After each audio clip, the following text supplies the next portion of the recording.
I'm Tara Kaysen with Kaysen Family Farms.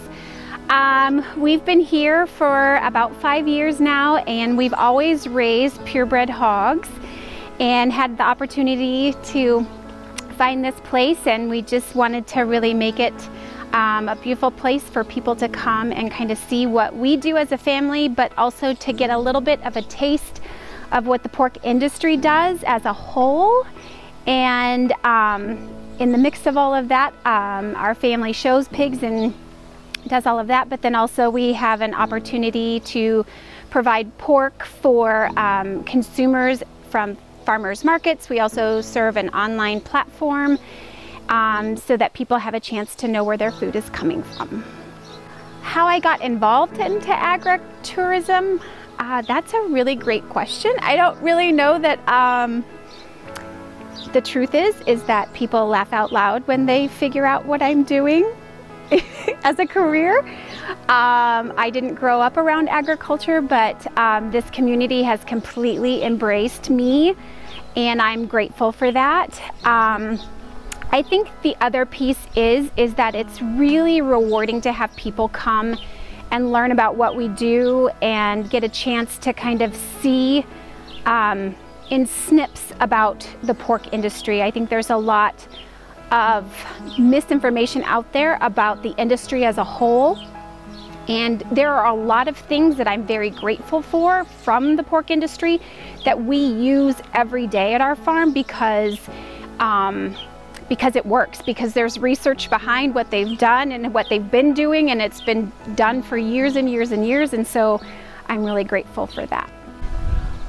We do quite a few different things that we consider sustainable here on our farm. I think the number one big thing is all of the waste from any of our barns goes straight out to our pasture. If you can, I'm sure you can see behind me, but if you just kind of look around, we have really improved our pasture quality just from using our little mighty manure spreader and tractor to put all of that out on our pasture. That's been really helpful.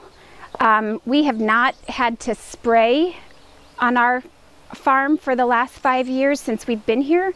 We haven't used any pesticides or anything on our pasture. And then the other thing that we have done and are doing, we host our neighbors' horses, and we have friends that have cattle as well, and so we rotationally graze those animals on parts of the pasture where we don't have the pigs, and that's really great. We've done that kind of in a lot of different ways. So I would say at the start of it, we really became a strong partner with our Chamber of Commerce in our county, which has been priceless for us. They really help get our what we do and kind of what we're about out there as people are coming into the community or wanting to know more about what's out there and available and kind of what's happening on the event side of things. They have been really, really great. We've had chamber coffees out here, we've had visits out here. That would be one way. We've partnered with our local middle school, and we've had a couple of classes come out to visit the farm, and that was really fun. We do, once a year, we do our annual farm visit, which is called Piglet Palooza. It's right after all of our mamas have farrowed, and we just have whoever wants to come out to the farm, they get a chance to walk through the barns, hold a piglet, take pictures with the piglets. If they want to go outside and walk a big pig, they get to do that. You can see all the mamas. We kind of just make a day of it. We've got cornhole and Jenga and all of the things, and we've got some other things that we do is we invite other people in our community. Nick's Kettle Corn comes out and they set up and have lemonade and popcorn and nuts. The other people that we partner with is Speckled Hen Farms.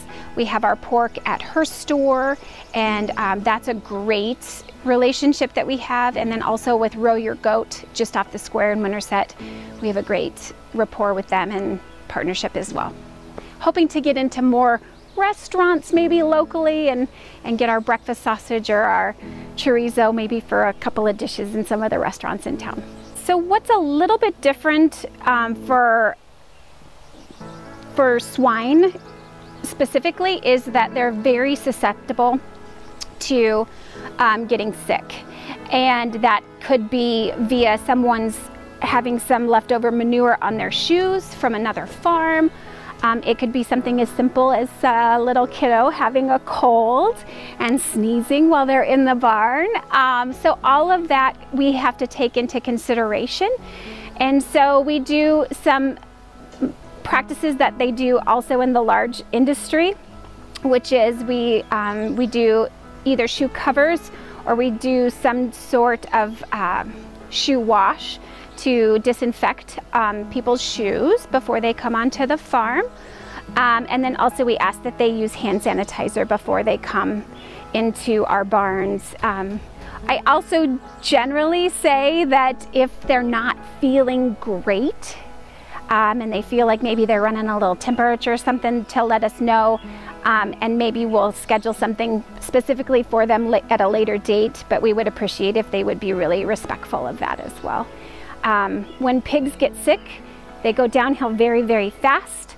And so we want to make sure that we are doing our part to keeping them healthy. So those are the ways that we really try to kind of prevent any type of illness on our farm.